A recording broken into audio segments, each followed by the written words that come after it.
समय बेशकीमती है। हर पल, हर श्वास जो गुजर जाता है वो लौट के वापस नहीं आता।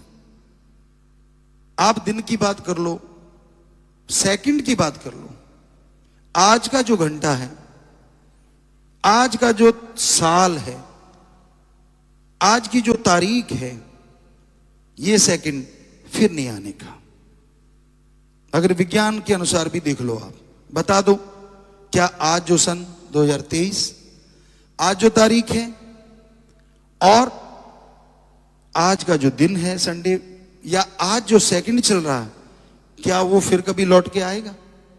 कभी नहीं आया जुगों से और कभी आएगा नहीं। समय एक ऐसा है जो कभी नहीं आता। दिन बदल के आ सकते हैं, घंटा सेम हो सकता है, सेकंड सेम हो सकता है, लेकिन साल कभी सेम नहीं होता। और इसलिए समय कभी वापस नहीं आता। हम कहते हैं समय, बहुत बार आपको बोला है, और समय समुंदर की लहर कभी वापस नहीं आती। तो श्वास जो इस सेकंड में आपने ले लिए, इस मिनट में आपने ले लिए, वो लौटने के नहीं है। लोग कहते हैं जवान हो रहा है, लेकिन सूफी संत कहते हैं खत्म हो रहा है। क्यों? क्योंकि जो श्वास है आपके गिन के दिए गए हैं, नाप तोल के दिए गए हैं। जो गुजर गए वो निकल लिए, और जो रह रहे हैं उसे आप बर्बाद कर रहे हैं। क्या श्वासों को भी कोई फायदा? अब बच्चे पढ़ने वाले हैं, आज इन श्वासों से पढ़ोगे तभी कोई ऑफिसर, कोई बिजनेसमैन, कोई कुछ बनेगा ना जी। आज कुछ नहीं करोगे, आज अगर खिलाड़ी प्रैक्टिस करेंगे तो आने वाले टाइम में कोई सिल्वर, कोई ब्रॉन्ज, हो सकता है कोई गोल्ड भी देश के लिए ले आए। कोई इम्पॉसिबल कुछ भी नहीं है। जो लाते हैं वो कौन सा ऊपर से टपके, सब मां के गर्भ से पैदा हुए। इसी के साथ साथ काश इन श्वासों का कुछ समय राम, अल्लाह, वाहिगुरु, गॉड के लिए दे दो।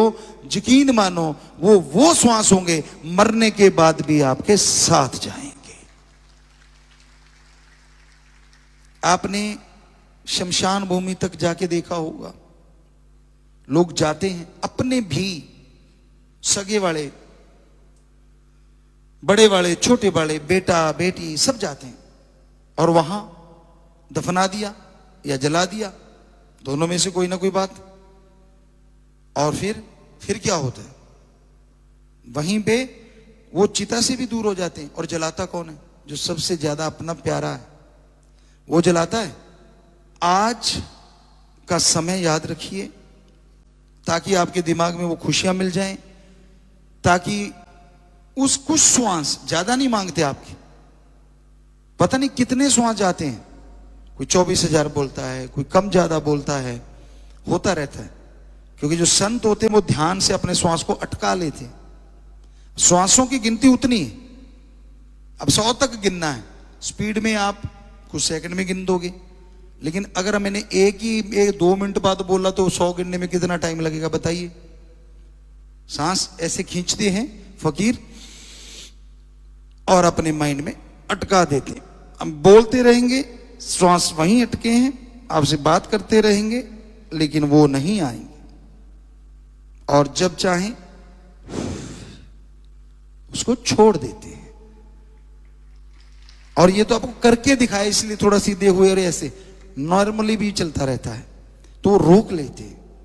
बड़े संत महापुरुष जो पहले रिद्धि सिद्धि, स्पेशली उनका, हमारे लिए तो टाइम नहीं होता, उनके लिए स्पेशल होता था कि वो बड़ा लंबे टाइम तक श्वास को रोक लेते थे। बोलना तो होता नहीं था, एकांत में और ख्यालों से सुमरण चलता था, तो वो पता नहीं कितने मिनट बाद, और उनकी हजारों साल लंबी उम्र हो जाती थी। यानी टाइम बढ़ाया जा सकता है, श्वास नहीं। इसलिए राम का नाम जपो, ना जीते जी छोड़े वो भगवान, और ना मरणोपरांत छोड़े, और ना यहां से मालिक तक के रास्तों में छोड़े, हर पल साथ है। कोई भी कितनी भी दूर तकलीफ आ गई, उसको याद किया, हाजिर हो जाएगा। नहीं हुआ क्योंकि भक्ति कम की है, तो आपके उस कर्म को, पहाड़ को कंकर बना देगा। और कम भक्ति की है तो उस पहाड़ के कुछ हिस्से को तो उड़ा ही देगा। वो आपकी भक्ति पे, आपके वचनों पे, आप कितना मानते हो, कितना अमल करते हो। इसलिए उसकी भक्ति करो। कीमती है ये समा, इसे लगाता कहां, सत्संग में आ जा, फायदा उठा जा, देखे जो सब नाशवा। जो कुछ दिखता है एक दिन खत्म होने वाला है, और जो होते हुए भी नहीं दिखता वो रहने वाला है सदा और साथ जाने वाला है, भगवान परमात्मा। और उसका नाम सेवा, सुमरन, परहित परमार्थ, ये वो चीजें हैं इस जहान में सुख देती हैं और अगले जहान में साथ जाती हैं। स्वर्ग नरक से परे निज धाम, सचखंड सतलोक सतनामी अनामी, हर जगह लेके जाती है। ये आपके ऊपर डिपेंड करता है आप कितनी भक्ति करते हो।